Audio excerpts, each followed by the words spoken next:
Hi hello welcome back to your channel Lakshmi Raju's kitchen. ఈరోజు recipe చింత చిగురు మటన్ అండి. ఎలా చేసుకోవాలో చూపించబోతున్నాను.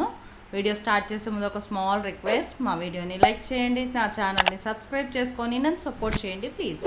Let's start. ముందుగా 350 గ్రాముల మటన్ తీసుకొని శుభ్రంగా కడిగి వాటర్ని స్ట్రెయిన్ చేసుకొని పక్కన పెట్టుకోవాలి. ఒక కప్పు చింత చిగురుని కూడా వాష్ చేసి వాటర్ స్ట్రెయిన్ చేసుకోవాలి. ఇప్పుడు మటన్లోకి 1 టేబుల్ స్పూన్ పసుపు, 2 టేబుల్ స్పూన్స్ రాక్ సాల్ట్, ఇది చాలా మంచి టేస్ట్ వస్తుందండి. అలాగే 3 టేబుల్ స్పూన్స్ కారం అండి. నాన్ వెజ్లోకి కొంచెం కారం ఎక్కువే పడుతుంది, లేదంటే స్మెల్ వస్తుంది. అలాగే 2 టేబుల్ స్పూన్స్ ఫ్రెష్గా రెడీ చేసి పెట్టుకున్న అల్లం వెల్లుల్లి పేస్ట్, ఇవన్నీ వేసేసుకొని మటన్ని మ్యారినేట్ చేసుకోవాలండి. ఈవెన్గా పట్టేలాగా కలుపుకోవాలి.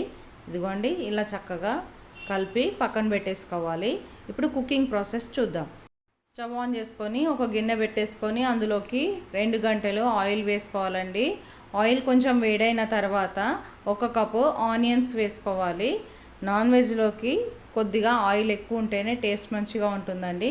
ఇలా వేసుకొని ఈవెన్గా మిక్స్ చేసుకొని మూత పెట్టేసుకొని కొంచెం గోల్డెన్ బ్రౌన్ కలర్ వచ్చేంత వరకు కూడా కుక్ చేసుకోవాలి. మధ్య మధ్యలో కలుపుతూ కుక్ చేసుకోవాలండి. ఆనియన్స్ చక్కగా ఫ్రై అయిపోయినాయండి. ఇప్పుడు ఇందులోకి మ్యారినేట్ చేసి పెట్టుకున్న మటన్ని కూడా యాడ్ చేసుకొని ఈవెన్గా మిక్స్ చేసుకొని మంటని మీడియం ఫ్లేమ్లో పెట్టుకొని ఒక 5 మినిట్స్ మూత పెట్టుకొని కుక్ చేసుకోవాలి.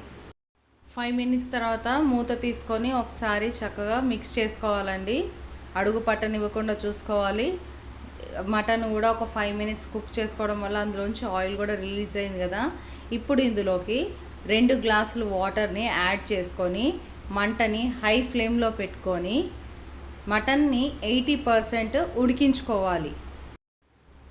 మటన్ ఉడుకుతోంది కదండి, ఇలా మధ్య మధ్యలో కలుపుతూ కుక్ చేసుకోవాలి. అవసరం అనుకుంటే మరికొన్ని నీళ్ళని కూడా యాడ్ చేసుకొని 80% వరకు ఈ మటన్ని ఉడికించుకోవాలండి. ఇప్పుడు మటన్ ఉడికిందో లేదో చెక్ చేసుకుందామండి. ఇలా ఉడికితే చాలు. ఈ 80% మటన్ ఉడకడానికి నాకు 40 to 45 మినిట్స్ పట్టిందండి. ఇలా ఈ స్టేజ్లో 1 కప్పు చింత చిగురుని కూడా యాడ్ చేసుకోవాలండి.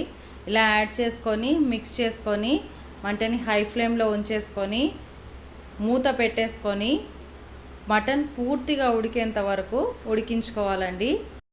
మటన్ 80% ఉడికిన తర్వాత చింత చిగురుని యాడ్ చేసుకోవడం వల్ల ఆ మటన్ పీస్కి అలాగే గ్రేవీకి కూడా వీటి ఫ్లేవర్స్ చాలా బాగా పట్టుకుంటాయి. అండ్ ఆ ట్యాంగినెస్ కూడా చాలా చాలా బాగుంటుంది. చింత చిగురు ఓవర్గా కుక్ అయితే అస్సలు బాగోదండి.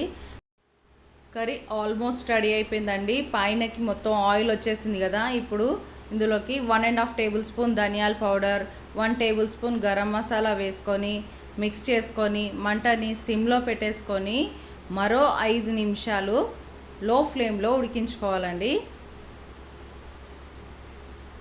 5 మినిట్స్ తర్వాత చూడండి, కర్రీ రెడీ అయిపోయింది. ఇలా సెమీ గ్రేవీ కర్రీ అయితేనే చాలా బాగుంటుందండి. మరీ ఫ్రై అయిపోయినా టేస్ట్ బాగోదు. మరి కొంచెం గ్రేవీ ఎక్కువ ఉన్నా కానీ అంత బాగుండదండి. ఇలా సెమీ గ్రేవీ కర్రీగా ఉన్నప్పుడు మాత్రమే మనం కొద్దిగా కొత్తిమీరని వేసేసుకొని స్టవ్ ఆఫ్ చేసేసుకొని స్టవ్ పైనే ఒక 10 మినిట్స్ వదిలేయాలండి. ఇప్పుడు ఈ కొత్తిమీర ఫ్లేవర్ కూడా ఈ కర్రీకి యాడ్ అవుతుందండి. ఇది మరింత టేస్ట్ని ఇస్తుంది. అండ్ ఇంకా చింత చిగురు మటన్ కర్రీ రెడీ అయిపోయిందండి. వేడిగా సర్వ్ చేసుకొని ఎంజాయ్ చేయడమేనండి. చూడండి ఎంత కలర్ఫుల్గా, ఎంత ఎమ్మీ అండ్ డెలిషియస్గా ఉందో కర్రీ. చాలా చాలా పర్ఫెక్ట్గా వచ్చింది. అండ్ దీనికి పర్ఫెక్ట్ కాంబినేషన్ జొన్న రొట్టెలు, చపాతీలు, ప్లెయిన్ రైస్ అండి. చాలా టేస్టీగా ఉంటుంది. మీరు కూడా ఈ రెసిపీని ట్రై చేయండి. ఎలా వచ్చిందో కమెంట్ చేయండి. అండ్ మా వీడియో మీకు నచ్చింది అనుకుంటున్నాను. Please do like, share and subscribe. And don't forget to hit the bell icon. And please do follow me on Instagram also.